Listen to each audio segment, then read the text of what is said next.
Alrighty. It's been a little minute since I did anything trading wise. It's pretty much just been me reacting to videos or giving commentary or whatever. But anyways, today was one of those days, my boys. So, oh, and girls, so I should have started trading this morning. Like an idiot, I started trading here like around 11:05, 11:10 or something. But like beautiful short here would have made killing. I probably would have added here and made a killing. I probably would have added here and then probably been stopped at around break even. Um, or ended up taking a loss. Who knows? But anyway, so today was stressful. I started trading around here. So tell me why I'm like, all right. I'm looking at this as like being a little area supply. We'll go ahead and excuse me, map that out. So I'm thinking that that's supply. So I'm like, man, we could push back down. So I'm like short here somewhere, and I'm like, man, something is telling me. Like usually I pray before I trade, and I didn't pray before I traded here. Forgive me, Lord. But my heart. So anyways, I ended up praying eventually, as you can see. So I'm short here. I'm getting a little bit of profit, and then something's telling me like right around here. It was one of these. Maybe once this candle opened, I'm like, man, I should probably just try and get out. But I'm like, nah, like this is supply. Like, we still have some room to the downside if anything was gonna happen. And this is where I kind of say, like, you kind of have to be like a finagler of finaglers. You got to be like a scammer of scammers and a trader of traders. You feel me? So, anyways, I'm short here. Thankfully, I didn't go heavy on contracts. So I'm short here. Market rallies. I'm like, oh Lord. And then by here, I'm like feeling it. Like I have my stops like up here somewhere or something like that. So anyways, up here, I'm feeling it. And all of a sudden, I'm like, damn. I was like, and then when I saw this, I was like, all right, let me add. Boy. So then we start going, and I'm like looking at it. I'm like, man, we're above the 200 period moving average. We're above the 34 period moving average. These candles are printing heavy. Like I wish I was long. Like once this candle was formed, like I wish I would have been long. Then I was like, man, let me go ahead and just take the loss on both of these trades. And I took two losses straight out the gate today. Had to be done. So I'm already starting out negative, and it's a short weekend. I mean a short week. So it's a short week because it's Thursday. I think yeah, Thursday is Thanksgiving. So it's today and tomorrow the only days to trade. And I like last week after last Thursday, I was like, I'm done trading. I'm gonna enjoy my holidays, man. Man, I'm at home. I was about to make another video, and then I was like, man, let me just see what the chart's doing. Man, stupid, stupid. So, anyways, so then I think it was like one of these two candles. I started going long, so I'm long on Nasdaq, and then I'm also like, man, I kind of like the S&P. The S&P's a little bit better. The Dow would have been cool too. It would have been decent. So anyways, so I'm long Nasdaq. I was long Nasdaq and I was long S&Ps. Now the thing that sucks when you're both long on these things, if these both go against you, you're struggling. You know what I'm saying? So thank like God makes a way. So before I got in long, I said my normal prayer uh that I prayed before I started trading in the morning. And so like at 9:20 every morning I pray before I trade at 9:30 the 9:30 open. Or if I'm trading London session, I'll do it at 2:20. I mean 2:50. But anyways, so I started going long. I'm like long, long. And if you don't know how I trade, I have an accumulation method of trading. So like um I'll bring it up in another video to kind of show like like a graph of how I trade. But like I have a lot of small wins, and then I have like every once in a while I have these big losses. Now, if I would have waited, and now this is another thing I wish I would have also done. I wish I would have bought up my Kaufman moving average. Because the Kaufman moving average kind of helps me a little bit better because it's a little bit closer to price. I'm gonna get rid of the Nebula, and you know what? I'm gonna keep Nebula, and I'm gonna get rid of the Garb, and then we're gonna come here and put in Oh, there it is, Kaufman adaptive moving average. So we're gonna put in this Kaufman moving average. So you see right here when I got short, if I was using the Kaufman, I shouldn't have been short. I should have just been looking for longs. So that's also on me. I'm about to end up buying TradingView again because there's a lot of indicators that I want to start playing with, and I don't want to have to code them into Tradevate. Let me just go back. I could just go back like this. So I don't want to have to code them into Tradevate. But anyways, so now I'm long. I'm long here. You know what? No. I went long. I got a little bit. I went long again, got a little bit, and then I went to the S&Ps. I think I went long here and here. You know what? No. It was here. I was long in here. So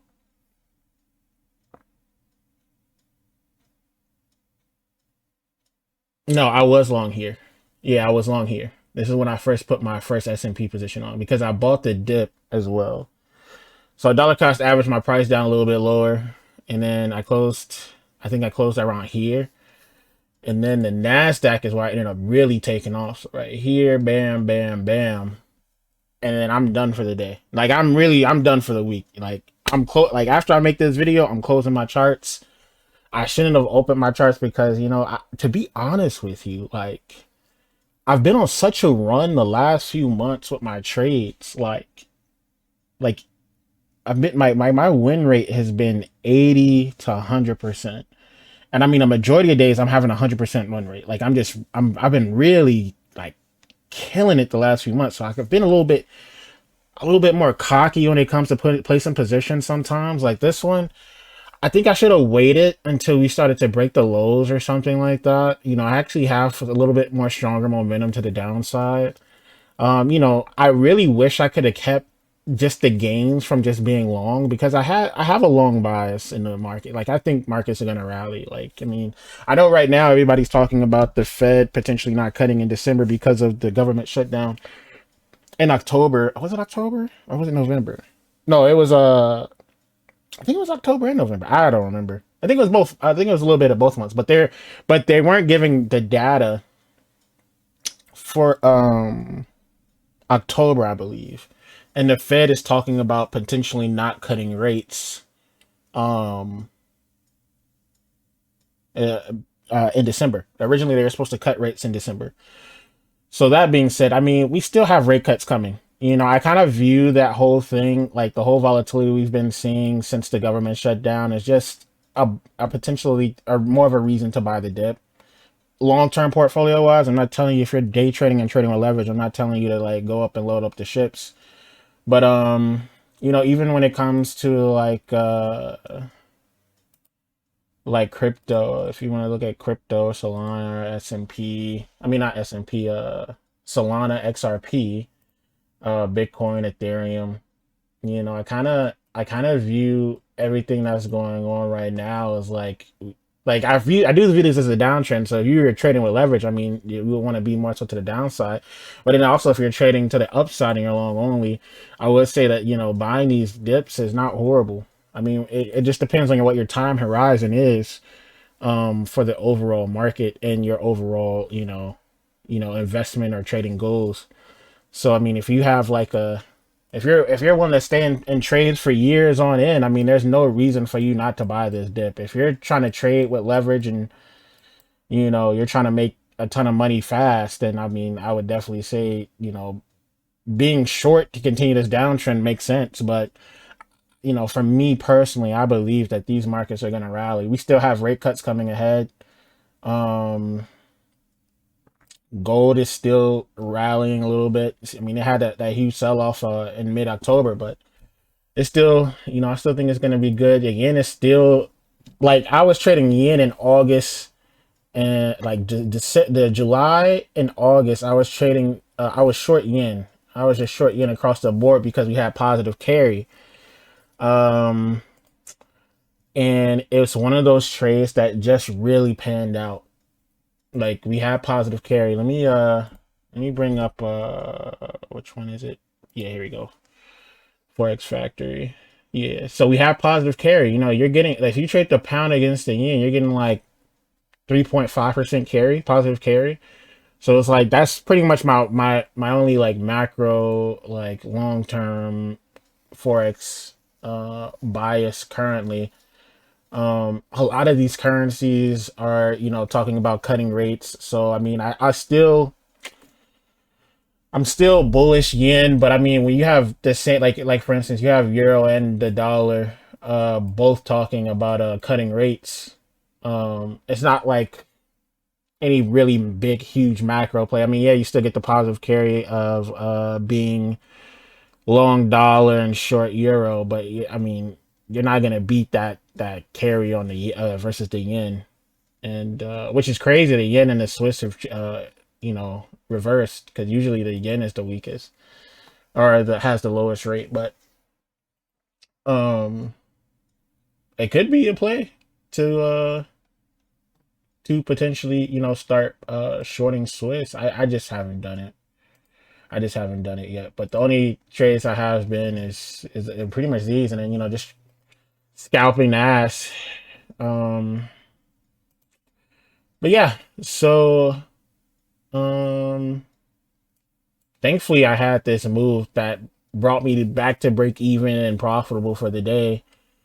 I wish I even to be honest with you, even if I took these shorts here and I had that, who knows, man? Like, who knows how I would have finagled my way through these positions, man? Like, because I'll dollar cost average sometimes, and then the thing that I'll say is kind of difficult. Why I feel like I would never really want to be like a guru or a teacher or teach people is because I can never tell you how I'm gonna trade. Like I have my trading system, but there's so many times I break my own rules and find a way to get profit.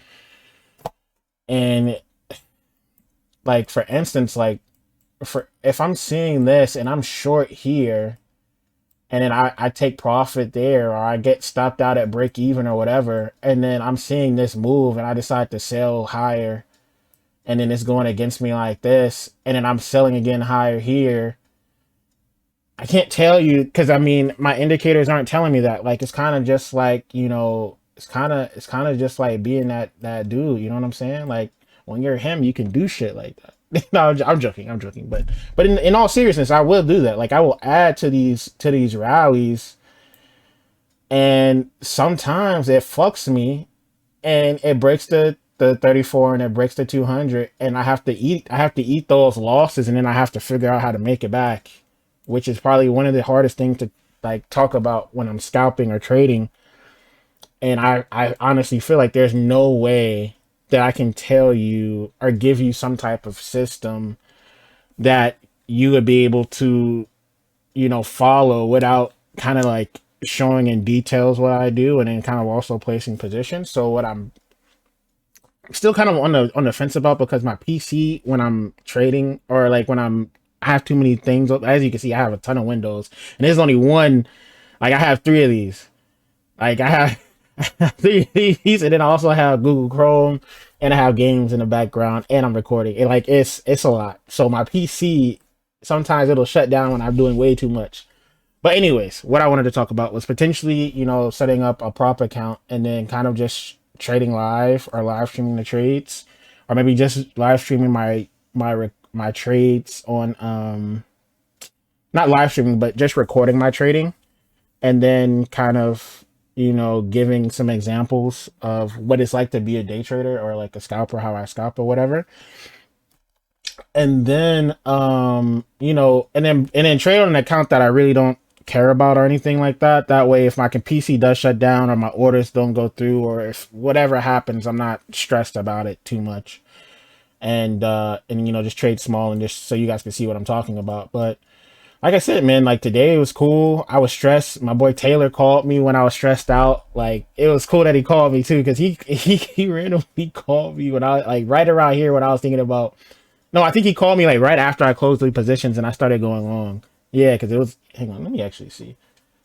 Because I don't want to be a liar. I'd rather be. So he called me at 11:52. Yeah, so I was already long. I was already long by the time he called me. But I was still stressed because I was not yet profitable until I think I texted him at like 12 05, no, maybe 12:15, 12. Hang on, let me see when I texted him back. All right, so at 12:07 I was profitable. Yeah, at 12:07 I was profitable. So he called me at 11:52. I was still negative. So I guess around here he called me, and then by the time 12:05 came, I was profitable. So then I was just trading the Nasdaq and S&Ps. Um, so yeah, great day trading, stressful, uh, no doubt. But thankfully, I didn't buy. I wasn't buying aggressively, and the market just tanked because then I would have just had to. It would have sucked to have Thanksgiving where I'm leaving negative, but I've been profitable every single day that I've traded since, at least in this in this old prop account that I have. I've been profitable every day since June. There's another prop account that I had that I took a massive loss in August. I kind of just crashed out, so I wouldn't really say that it was just a lot going on in August. And then when I started trading these prop accounts again, I haven't had a losing day since that day. And no, that day wasn't August. It was July. It was July. It was like the last week of July, or maybe the first few days of August, when I blew I had an Apex account. So when I blew that Apex account, and then since that blow up, like I've been locked in. So since I guess early August, I haven't had a losing day. I've had losing trades, don't get me wrong, but my win rate has been about 86% since then. And technically it would have been higher. But sometimes I end up it's either, so for one, it's either I end up having, technically losses from commissions, like I move my stop to break even, or like a little bit past break even, and then I didn't make enough to cover commissions. So that's been one of the reasons why I'll have losses in that 86% win rate. And then also sometimes I'll just manually close the position without moving my stop. And by the time I close the position, it might have been from like a small profit of like 50 or $60 or something like that to being negative like 50 or $60 or something like that. So it's not anything crazy. It just might have been like for some reason I was just trying to get the position back to break even, or I just was like, man, I didn't like the price action or something like that. But anyways, these 86% win rate is decent. A majority of the days I've been 100% win rate. Like if I didn't take this position, these two positions here short, me getting this rally here would have been 100% win rate day. So I mean, it sucks that I had to make up for those losses, and then just stack on orders and stack on profits to get to break even and press profit. But it would have been nice to not to have these shorts and to just have that straight profit, because I really wish I would have used the comma. And the reason I didn't use the comma, oh dang, I didn't want to use that, is because I was trying to use a different platform. Yeah, oh no, this isn't the one. Anyways, hang on. Let me actually show you my old charts before I stopped paying for TradingView. Yeah, so you can see I had all these different indicators. And then let me go to NAS. So as you can see, the comma, that the settings I used for this comma, I would have been short, and I probably would have shorted here and here and here. May have gotten fucked over a little bit here, but I would have still kept these shorts open. But anyways, I wouldn't have taken this short here. Now, as you can see, the 34 period moving average, it was still saying short, but I wouldn't have taken this short, and that would have definitely saved me if I was looking at my TradingView charts at the time, and I wasn't looking at my TraderVate charts. And if I was looking at my TraderVate charts instead of because I was trading a whole different platform that doesn't have TraderVate, and I didn't want to bring up Ninja.